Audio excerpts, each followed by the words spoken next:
Hi అండి, welcome to అమ్మకుట్టి సౌజీ logs. Last వీడియోలో చెప్పాను కదండి లగేజ్ ప్యాకేజ్ అప్పుడు మా హస్బెండ్ దగ్గరికి వెళ్తున్నా అని. అవునండి, ఈరోజు మా హస్బెండ్ దగ్గరికి అయితే వెళ్తున్నాను. దుబాయ్ అనమాట, అక్కడే తను జాబ్ చేస్తారు. సో నేను లాస్ట్ టైం కూడా ఒకసారి వెళ్ళాను మా హస్బెండ్ దగ్గరికి. ఇది సెకండ్ టైం అండి. చూడండి నా జర్నీ లాగ్ ఎలా జరిగిందో, అండ్ వీడియో స్కిప్ చేయకుండా ఫుల్గా చూసేయండి. ఫ్లైట్ వచ్చి విజయవాడ నుంచి అండి. లాస్ట్ టైం వెళ్ళినప్పుడు హైదరాబాద్ నుంచి అయితే వెళ్ళాను. అప్పుడు జర్నీ లాంగ్ అయిపోయిందని ఇప్పుడు విజయవాడకి తీసారండి టికెట్. ఇంకా విజయవాడ మార్నింగ్ 9:30 కల్లా ఫ్లైట్ అనమాట. అంటే మనం 3 hours ముందే ఉండాలి కదా. ఇంకా ఒక రోజు ముందే కార్ బుక్ చేసుకుని ఇంకా ఎర్లీ మార్నింగ్ 4 కల్లా స్టార్ట్ అయ్యామండి. అమ్మ, నేను, అలాగే 2 చెల్లెలు, అమ్మమ్మ తాతయ్య అంటే మా హస్బెండ్ వాళ్ళ అమ్మ నాన్న. సో అందరం కలిసి అయితే విజయవాడ ఎయిర్పోర్ట్కి అయితే స్టార్ట్ అయ్యామండి. ఎర్లీ మార్నింగ్ 4 కల్లా స్టార్ట్ అయ్యాము. మా ఊరు నుంచి 2 hours జర్నీ అనమాట.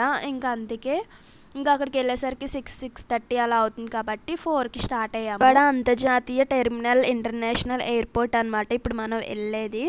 సో అక్కడికి అయితే వెళ్ళిపోయామండి. పెద్దగా ఏమి ఉండదు, హైదరాబాద్ అంత ఏమి ఉండదండి, బాగా తక్కువ. హైదరాబాద్ ఎయిర్పోర్ట్ అయితే అసలు చాలా పెద్దది, అండ్ షాప్స్ గట్టా చాలా బాగుంటుంది.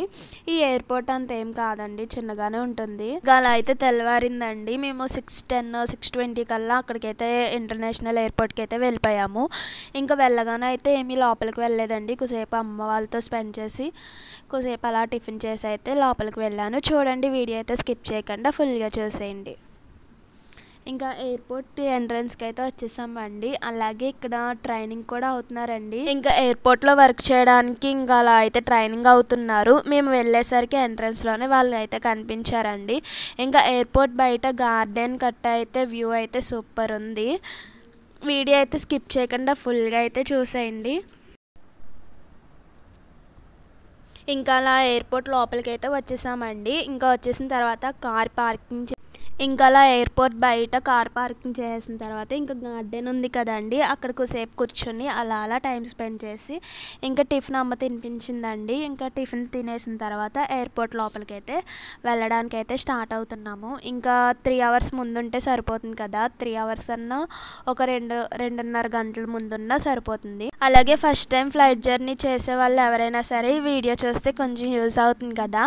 సో అందుకే నా జర్నీ వ్లాగ్ అయితే తీస్తున్నాను. సో నా జర్నీ వ్లాగ్ ఎలా జరిగిందో వీడియో స్కిప్ చేయకుండా వీడియో లాస్ట్ వరకు అయితే చూసేయండి. అలాగే ఈ వీడియో నచ్చితే ఒక లైక్ చేయడం మాత్రం మర్చిపోవద్దు. అండ్ అలాగే మన ఈ ఛానల్ని ఫస్ట్ టైం కనుక చూస్తే మన ఛానల్ని సబ్స్క్రైబ్ చేసుకోవడం మర్చిపోవద్దు. Please to like, share and comment. Please to subscribe.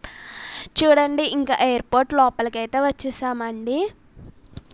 కానీ లగేజ్ చూడడానికి అంతున్న వెయిట్ మాత్రం చాలా తక్కువ అండి, 20 kgs. టికెట్లో 20 kgs ఉండడం వలన చాలా బ్యాగ్సే చాలా వెయిట్ ఉన్నాయి. అదే ఒకవేళ అట్టపెట్టిలా ఉంటుంది కదా, దాంట్లో ప్యాక్ చేసుకోవాల్సింది.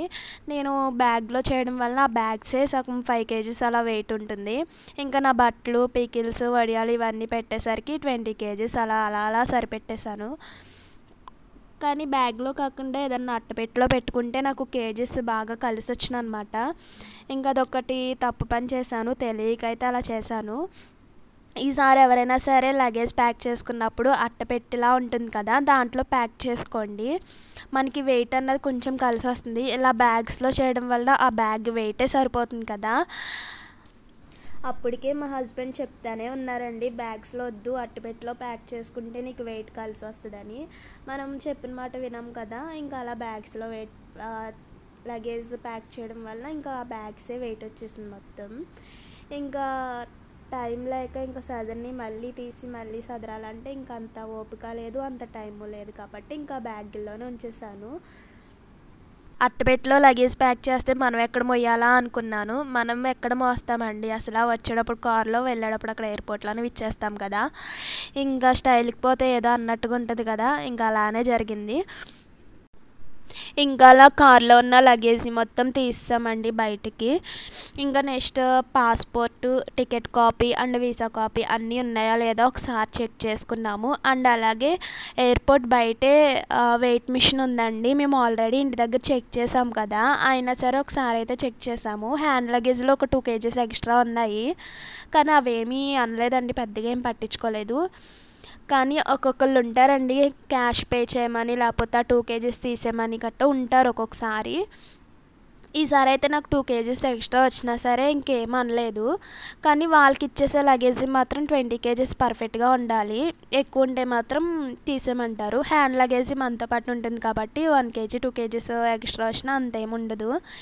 ఇంకా పాస్పోర్ట్ కాపీ అన్నీ ఉన్నాయా లేదా ఒకసారి చెక్ చేసుకుని అయితే ఇంకా అమ్మకి బాయ్ బాయ్ చెప్పేసి, అమ్మమ్మకి వాళ్ళకి అందరికీ బాయ్ చెప్పేసి అయితే ఇంకా లోపలికి అయితే వచ్చేసాను. అమ్మని వదిలి వెళ్ళడం కొంచెం బాధగానే ఉన్నా వెళ్ళడం తప్పదు కదా. ఇంకా అమ్మకు కూడా ఇంకా బాయ్ చెప్పేసి ఇంకా లోపలికి అయితే వచ్చేస్తున్నాను. ఇంకా అలా అయితే లోపలికి వచ్చేసానండి అందరికీ బాయ్ చెప్పేసి. ఇంకా లోపలికి వెళ్ళగానే ఫస్ట్ మన లగేజీ చెక్ చేస్తారండి. అంటే దాంట్లో ఏమన్నా పట్టుకు వెళ్ళని ఉంటాయి కదా కొన్ని, అవి ఏమన్నా ఉన్నాయేమో అని ఒకసారి అంటే ఓపెన్ చేసి ఏం చూడరు, మిషన్లో పెడితే అవే చెప్పేస్తుంది. లేదు ఇదేమీ లేదు బాగానే ఉన్నాయని లగేజ్ మొత్తం మన చేతికి ఇచ్చేస్తారు చెక్ చేసిన తర్వాత. ఇంకా నెక్స్ట్ బోర్డింగ్ పాస్ అనమాట. ఇంకా బోర్డింగ్ పాస్ అప్పుడు మన కేజీస్ కరెక్ట్గా ఉన్నాయా లేదా అని కేజీస్ చెక్ చేస్తారు. అవి వాళ్ళకి ఇచ్చేసే 20 కేజీస్ అయితే పర్ఫెక్ట్గానే వచ్చినాయి. నా హ్యాండ్ లగేజీ ఉంది కదా అది కూడా చెక్ చేశారు, 9 కేజీస్ వచ్చినాయి. వాళ్ళు డిస్కషన్ చేసుకున్నారండి, అంటే క్యాష్ పే చేయమందామా లేకపోతే తీసేయమందామా అని. అప్పుడు బ్యాగ్ని అలా టచ్ చేసి కొంచెం ఎక్కువేమీ లేనట్టున్నాయి, పర్వాలేదులే అని వదిలేశారు. ఇంకా నెక్స్ట్ బోర్డింగ్ పాస్ ఇచ్చేసారండి. నెక్స్ట్ ఇమిగ్రేషన్ అంటే స్టాంప్ వేస్తారు అన్ని ప్రూఫ్స్ కరెక్ట్గానే ఉన్నాయని. ఇంకా వెయిటింగ్ హాల్కి వెళ్ళిపోవడమేనండి. ఇంకా వెయిటింగ్ హాల్లో కొద్దిసేపు 9:20 అయ్యే వరకు వెయిట్ చేయడమే. ఆల్రెడీ ఇంకొక హాఫ్ అన్ అవర్ డిలే అయ్యింది. సో అందుకే వెయిటింగ్ హాల్లోనే చాలాసేపు వెయిట్ చేసామండి. ఇంకా నెక్స్ట్ ఫ్లైట్ దగ్గరికి తీసుకువెళ్ళడానికి ఒక బస్సు వస్తుంది. ఆ బస్సు ఎక్కేసి మనం ఫ్లైట్ దగ్గరికి వెళ్ళడమే. చూసారు కదండి గార్డెన్ అయితే చాలా బాగుంది, ఎయిర్పోర్ట్ గార్డెన్ బయట గట్ట. ఇంకా అందరూ వచ్చేసారు. అందరూ బస్సు ఎక్కేసిన తర్వాత ఫ్లైట్ దగ్గరికి అయితే తీసుకువెళ్ళిపోయారు.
చూసారు కదండి ఇంకా బస్ నుంచి ఫ్లైట్ దగ్గరికి అయితే తీసుకొచ్చేసారు.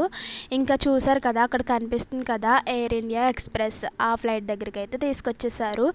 ఇంకా అలా ఫ్లైట్ బయట కొన్ని వీడియోస్ కొన్ని ఫొటోస్ అలా సరదాగా తీసుకుని అయితే ఇంకా ఫ్లైట్ ఎక్కేసామండి. ఇంకా నా సీట్ నెంబర్ వచ్చి 25 అన్నమాట, కొంచెం లాస్ట్లోనే. ఇంకా ఫ్లైట్ అంటే భయమే, కానీ మనకి ఫ్లై అయ్యేటప్పుడు ఇక్కడ నుంచి ఎగిరేటప్పుడు అండ్ నెక్స్ట్ అక్కడ ల్యాండ్ అయ్యేటప్పుడే కొంచెం భయమే వస్తుంది. ఇంకా తర్వాత అసలు ఏదో ఒక రూమ్లో ఉన్నట్టే ఉంటుంది. ఇంకా అలా లోపలికైతే వెళ్ళిపోయి నా సీట్ నెంబర్ చూసుకుని అయితే నాకు లక్కీగా ఎప్పుడు లాస్ట్ టైం వెళ్ళినప్పుడు కూడా నాకు విండో పక్కనే వచ్చింది. ఈసారి కూడా నాకు లక్కీగా వీడియో కోసం మరి ఏంటో లక్కీగా విండో పక్కనే వచ్చిందనమాట ఈసారి కూడా. చూసారు కదండి ఇంకొక మనం ఫ్లైట్ లోపలికి వచ్చేసిన తర్వాత ఒక 25 మినిట్స్ వరకు కూడా మనకి ఫ్లైట్ మూవ్ అవ్వదు. అందరూ వచ్చి ప్లేసెస్ సెట్ చేసుకుని సీట్ బెల్ట్ పెట్టుకుని అందరూ సీట్ బెల్ట్ పెట్టుకున్నారా లేదా అన్నీ చెక్ చేసుకున్న తర్వాత ఒక 25 మినిట్స్ వరకు ఫ్లైట్ ఏం మూవ్ అవ్వదండి. తర్వాత కొంచెం స్లోగానే మూవ్ అవుతుంది అందరూ సెట్ అయిన తర్వాత. మనకు ఒక్కసారి ఫ్లైట్ ఏమి పైకి వెళ్ళిపోదండి, స్టెప్స్ వైజ్ వెళ్తుంది అనమాట. కొంచెం హైట్ కొంచెం అలా స్టెప్స్ వైజ్ అలా పైకి వెళ్తుంది. ఇంకా స్టార్టింగ్లోనే ఒక 10 మినిట్స్ వరకు మూవ్ అవుతూనే ఉంటుంది ఏదో ఫ్లైట్ నడుస్తున్నట్టుగా. సేమ్ అండి, ల్యాండ్ అయినప్పుడు కూడా అంతే, స్టెప్స్ వైజ్ అలా ల్యాండ్ అవుతుంది. ఒకసారి ఏమి ల్యాండ్ అయిపోదు. మనకి భయం వేసేది ఈ 2 ప్లేసెస్లోనే, ఎగిరేటప్పుడు అండ్ ల్యాండ్ అయ్యేటప్పుడు. ఈ 2 చోట్లే మనకి కొంచెం భయం అనిపిస్తుంది. ఇంకా మధ్యలో అంత అసలు ఏం భయం ఉండదు. కానీ ఇయర్స్ కొంచెం పెయిన్ వస్తాయి. కానీ బడ్స్ కానీ ఇయర్ ఫోన్స్ కానీ ఇలాంటివి ఏమన్నా పెట్టుకుంటే కొంచెం బెటర్. అయినా సరే పెయిన్ వస్తుంది. ఇంకా చూడండి, పైనుంచి వ్యూ అయితే చాలా బాగుంటుంది. వీడియో స్కిప్ చేయకుండా అయితే చూడండి. ఇంకా మనం కింద నుంచి ఫ్లైట్ ఎలా చూస్తామో బుడ్డిగా కనపడద్దు కదా, అలాగే మనం పైనుంచి కింద చూసినప్పుడు కూడా అంతా అవన్నీ బుడ్డిగా చిన్నగా కనిపిస్తాయి అన్నమాట. అవి కూసేపేనండి ఒక స్టెప్. నెక్స్ట్ ఇంకో స్టెప్ అయితే ఇంకా మేఘాలు, ఇంకా హౌసెస్ ఏం కనిపించవు, అసలు ఏం కనిపించవు. ఓన్లీ మేఘాలు, కొండలు ఇవన్నీ కనిపిస్తాయి. ఇది ఇంకా స్టెప్స్ వైజ్ పైకి వెళ్తుంది చూసారా. ఇంకొంచెం పైకి వెళ్ళేసరికి ఇవేమీ కనిపించవు అసలు. ఇంకా నెక్స్ట్ వచ్చే మేఘాలు. ఇంకా అలా దగ్గర నుంచి క్లౌడ్స్ చూస్తుంటే భలే ఉంటుంది కదా. వ్యూ అయితే చాలా బాగుందండి. నేను లాస్ట్ టైం వెళ్ళినప్పుడు నైట్ టైము లైటింగ్స్ కట్ట పెద్ద ఏం కనిపించలేదు. అప్పుడు మనం బయటకు చూసినా మనకేమీ కనిపించదు, మన ఐస్కి ఏం ప్రాబ్లం ఉండదు. ఇప్పుడైతే బయటకు చూడడం వలన ఎక్కువ లైట్స్ వల్ల అసలే సమ్మర్ కదండి, వేడొకటి మనకి లోపల వేసి అన్నీ చల్లగానే ఉంటుంది. కానీ బయటకు చూడలేం కదా, ఐక లైట్ బాగా కొట్టేసి ఐ పెయిన్స్ అలాగ వస్తాయి కదా, హెడేక్ కూడా వస్తుందండి. ఇంక అందుకే ఒక 1/2 అవర్ అలా వ్యూ చూసుకొని, ఒక 1/2 అవర్ అలా వీడియోస్ తీసుకొని అయితే విండో క్లోజ్ చేసేసాను. ఇంకెలాగో నైట్ నిద్ర లేదు, ఆల్రెడీ మనం ఎర్లీ మార్నింగే లేసాం కదా. ఇంకా విండో క్లోజ్ చేసి అయితే నిద్రపోయేద్దాం అనుకున్నా, కానీ నిద్ర అయితే పట్టలేదు. ఇంకా అలా 4 అవర్స్ జర్నీ అండి. ఒక 1/2 అవర్ ఫొటోస్ దిగడం అంటే వీడియోస్ తీయడం, వ్యూ చూడడం ఇలా సరిపోయింది. ఇంకా రిమైనింగ్ రెస్ట్ తీసుకోవడమే, నిద్ర ఏం పట్టలేదు, ఫోన్ చూడడం అలా అయిపోయింది. అసలు లాస్ట్ టైం వెళ్ళినప్పుడైతే 3 అవర్సేనమాట జర్నీ, హైదరాబాద్ నుంచి కదా, అందుకే ఒక 1 అవర్ అలా సరిపోయింది. ఇంకా విజయవాడ నుంచి కాబట్టి మనకి 4 అవర్స్ జర్నీ అనమాట. చాలాసేపు ఉన్నట్టు అనిపించింది ఫ్లైట్లో.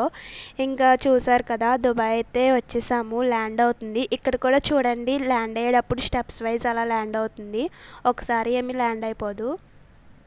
ఇంకా ఇక్కడ కూడా అంతేనండి, మనం విజయవాడ నుంచి ఫ్లైట్ దగ్గరికి వెళ్ళాలంటే బస్సులో తీసుకువెళ్ళారు కదా, సేమ్ ఇక్కడ కూడా ల్యాండ్ అయిన తర్వాత మనం ఎయిర్పోర్ట్కి వెళ్ళాలంటే బస్ నుంచి తీసుకువెళ్తారనమాట. ఇంకా ఎయిర్పోర్ట్ లోపలికి వెళ్ళిపోయిన తర్వాత ఇంకా మన పాస్పోర్ట్ మీద స్టాంప్ ఒకటి వేస్తారండి. చూసారు కదా, ల్యాండ్ అయినప్పుడు కొంచెం భయం వేస్తుంది. ల్యాండ్ అయినప్పుడు అంటే ఫ్లైట్ ఎగిరినప్పుడు కొంచెం భయం వేస్తుంది. ఇంకా మిగతా టైంలో ఎప్పుడు ఇంకేం భయం వేయదు. ఇంకా అలా అయితే నా జర్నీ సేఫ్గానే జరిగిందండి. చూడండి, ఇంకా స్టాంప్ వేయించేసుకున్న తర్వాత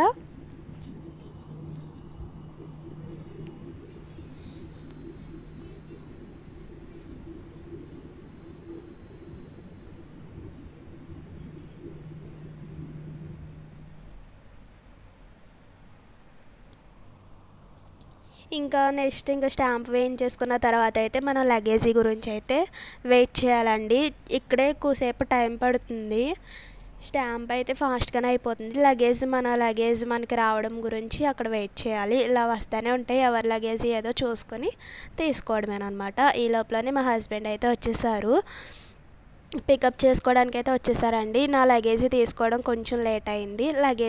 లగేజీ తీసేసుకుని ఇంకా ఎగ్జిట్ ఉంది కదా, అక్కడ నుంచి మనం బయటకు వెళ్ళిపోవడమే. ఈ లోపల హస్బెండ్ వచ్చారు, ఇంకా మా రూమ్కి అయితే వెళ్ళిపోయామండి.